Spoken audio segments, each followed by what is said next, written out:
You show us the Bola at Mama is a talk show, 442 Eurozone also is a talk show or post-match show or pre-match show. But just now you have the talk show.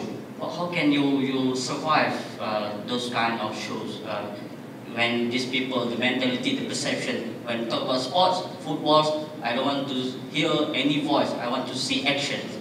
I want to see how Lionel Messi played, how Barcelona beat Manchester United in the final of Champions League. It's not people telling me how they beat, how Barcelona beat Manchester United. Okay, that's my opinion. My question: can you imagine, Astro, as a general, your life without BPL?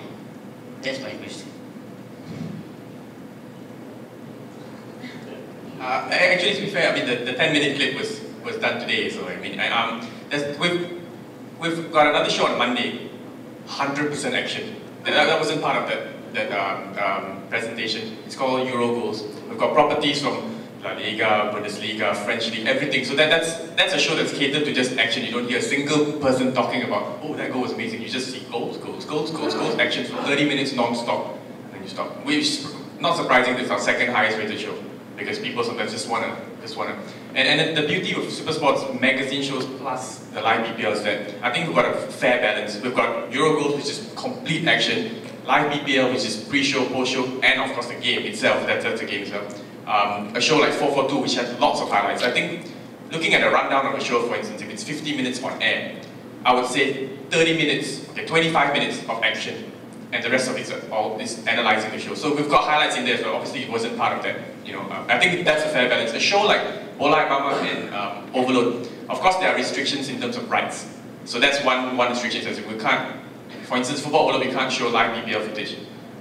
So we work around that, and that's why the show is catered to. It's a game show. We can work around football elements, but without showing highlights. And I think Football Overload is one of the shows that you may not be a hardcore Liverpool fan. I go to Anfield 5-6 times, but it's a show that you want to laugh. So I think we've got a fair balance in terms of that. So we've got action on Monday, we've got action and analysis on Tuesday, we've got a lot of discussions on Wednesday, and which is probably the reason why Bola Mama, we don't want to come across as experts, because we're not. I mean, the panel is just all football fans, just like you and me. I'd like to open the show by saying it's a show for the fans, by the fans, and I think that tagline is perfect for that show. And on Thursday we've got Overload, games. Friday we've got Eurozone, which caters to the other leagues. Similar, 25 minutes of action and 25 minutes of discussion. And on the weekend you've got 90 minutes of action. So yeah. But to your question, can Astro Super Sports survive on the BPL? I think that's it's. I say yes. Actually, yes. I say yes. I mean, if you minus all the football that Super Sports shows, we do have other sports.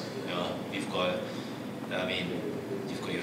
got your badminton, you've got your tennis, you've got your athletics, you've got table tennis, you've got rugby, you've got your NHL, NFL. Yeah, so that's the one. I mean, that's the best part of Super Sports, I guess. It's not that I'm brainwashed or anything like that. It's just that you've got so much variety, and that's what you want. Besides football, I mean, again, take away BPL, you've got La Liga, you've got Bundesliga, you've got even MSL, you even got, let's just say, sometimes you've got NFL, you've got basketball, your NBA. So it caters for everyone. So that's why, when you look at Super Sport, we don't look much on ratings. Can't say much on ratings. Because everyone, it caters for everyone. He might like tennis, she might like golf, and we have all that. So it's not, I mean, yeah, BPL is it's a current thing. Everyone loves the BPL, period. But then after that, people do switch channels. People do follow rugby. People do follow, like what I was saying, all the other sports. Yeah, and recently Astro Super Sport did just cover the Rugby World Cup on Astro Super Sport 2 with Jason Lacey as the host, and we had panelists, guest panelists who were former rugby players, as well as a Malaysian referee, and also a Bruneian captain who played for Brunei for several years. So we can survive with the BPL. I think most channels can do that. It may seem that our world revolves around football, But that's only because we have original programming for those shows, for the BPL, for those leagues. But that will change in time. I'm not sure whether CK or if you were around yesterday, but it definitely is the direction. I think as early as next season, we're looking at putting studio around NBA, doing shows. I mean, we're obviously catered to seeing what the ratings are a lot. For instance, badminton is one of our highest rated sport per se on the channel. So obviously we have to look for talents to support those. But yeah, we're definitely looking to branch out. On top of that, our team is growing slowly but surely because we have to look for the right personnel. But I think as early as next season, you might see more on top of just football, original programming for other sports. Yeah, if you see badminton, you'll definitely be seeing me as a host, so don't worry about that. Why? You can't play badminton? Oh, have a chat later about this. Okay. Alright, any more questions, guys, ladies, gentlemen? No? I guess. Okay, well, guys, thank you so much for that. Thank you. That was brilliant. It's a breath of fresh air. You had all that energy after lunch, which was fantastic.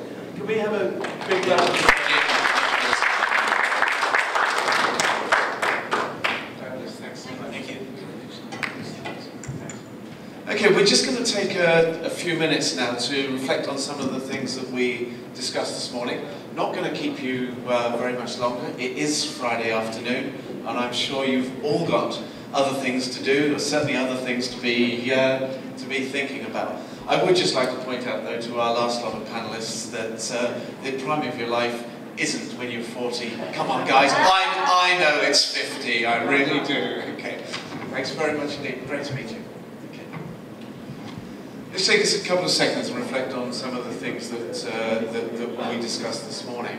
I had intended originally to draw a whole bunch of individual questions and ask you to raise a hand to show your views on them one way or another. I think the reality from this morning is slightly different.